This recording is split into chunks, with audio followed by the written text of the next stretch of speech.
ನಮಸ್ತೆ ಸ್ನೇಹಿತರೆ. ಒಂದಾನೊಂದು ಕಾಲದಲ್ಲಿ ಸಮೃದ್ಧಿಯಿಂದ ಆಶೀರ್ವದಿಸಲ್ಪಟ್ಟ, ಅಂದರೆ ದುಃಖದಿಂದ ಆವೃತವಾದ ರಾಜ್ಯದಲ್ಲಿ ರಾಜ ಯಶೋವರ್ಮನ್ ವಾಸಿಸುತ್ತಿದ್ದನು. ಒಬ್ಬ ಉದಾತ್ತ ಮತ್ತು ನ್ಯಾಯಯುತ ಆಡಳಿತಗಾರ.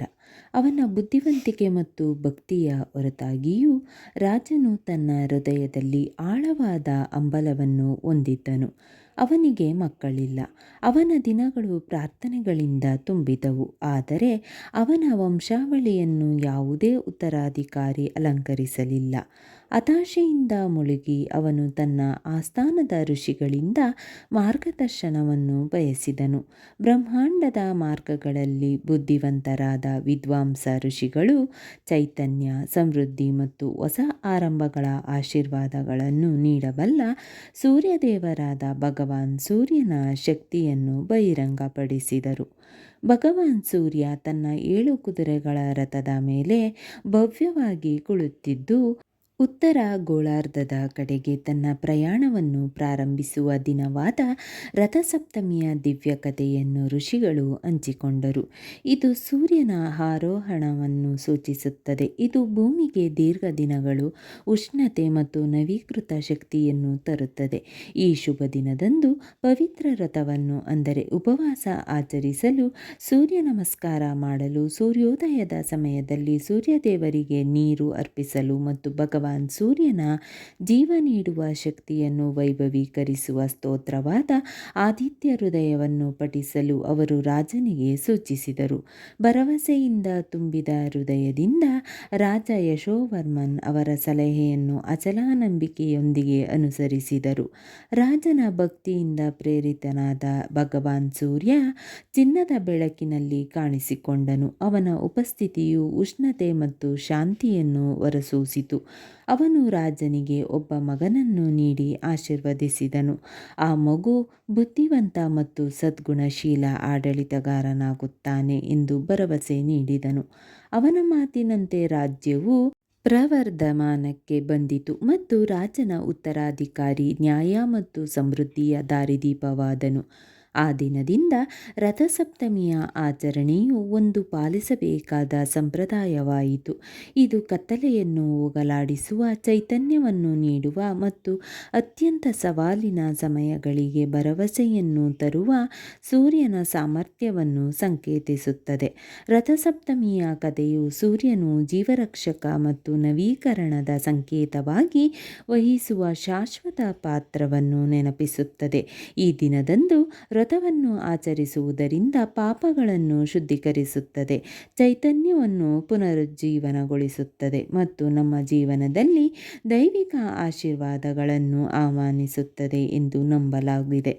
ಇದು ಸೂರ್ಯದೇವರ ಅಪರಿಮಿತ ಶಕ್ತಿಯನ್ನು ಕೃತಜ್ಞತೆ ಮತ್ತು ಭಕ್ತಿಯಿಂದ ಗೌರವಿಸಲು, ಎಲ್ಲರಿಗೂ ಬೆಳಕು, ಉಷ್ಣತೆ ಮತ್ತು ಸ್ಫೂರ್ತಿಯ ಮೂಲವಾಗಿ ಆಕಾಶದಾದ್ಯಂತ ಅವನ ಶಾಶ್ವತ ಪ್ರಯಾಣವನ್ನು ಆಚರಿಸಲು ನಮ್ಮನ್ನು ಪ್ರೋತ್ಸಾಹಿಸುತ್ತದೆ. ಈ ಶುಭ ದಿನದಂದು ಸೂರ್ಯನ ಈ ಸರಳ ಮಂತ್ರವನ್ನು ಭಕ್ತಿಯಿಂದ 11 ಬಾರಿ ಪಠಿಸಿದರೆ ಸೂರ್ಯನ ಅನುಗ್ರಹ ಪಡೆಯುವಿರಿ. ಮಂತ್ರ ಈ ರೀತಿ ಇದೆ: ಓಂ ಸೂರ್ಯೈ ನಮಃ. ಓಂ ಸೂರ್ಯೈ ನಮಃ. ಓಂ ಸೂರ್ಯೈ ನಮಃ. ಓಂ ಸೂರ್ಯೈ ನಮಃ.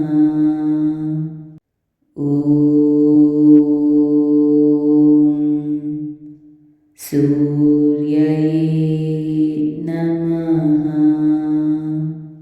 ಓಂ ಸೂರ್ಯೈ ನಮಃ. ಓಂ ಸೂರ್ಯೈ ನಮಃ. ಓಂ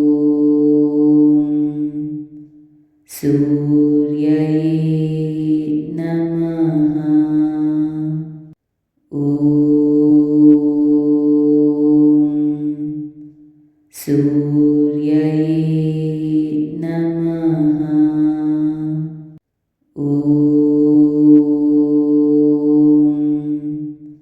ಸೂರ್ಯಯೇ ನಮಃ.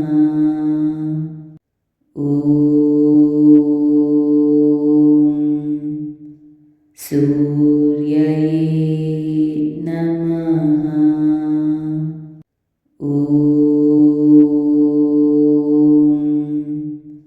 ಸೂರ್ಯಯೇ ನಮಃ.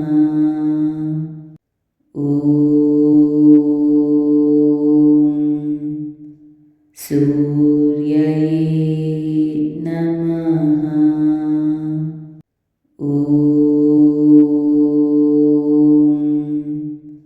ಸೂರ್ಯಯೇ ನಮಃ.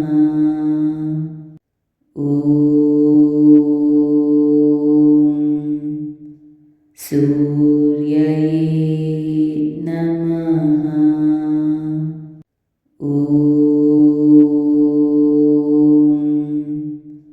ಸೂರ್ಯಯೇ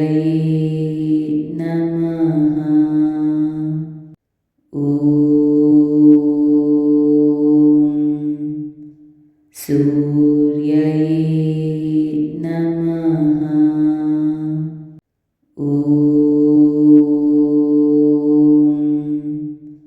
ಸೂರ್ಯಯೇ ನಮಃ.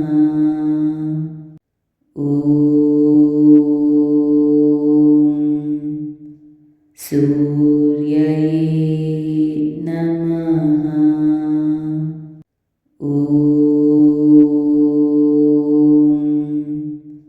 ಸೂರ್ಯಯೇ ನಮಃ.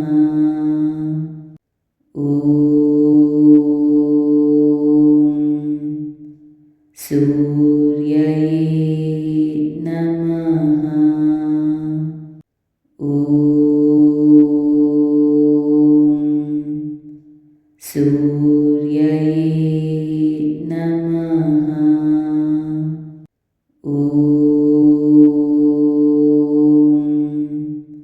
ಸೂರ್ಯಯೇ ನಮಃ.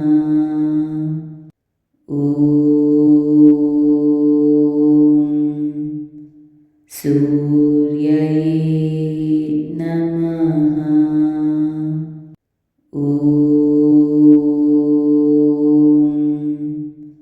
ಸೂರ್ಯಯೇ ನಮಃ.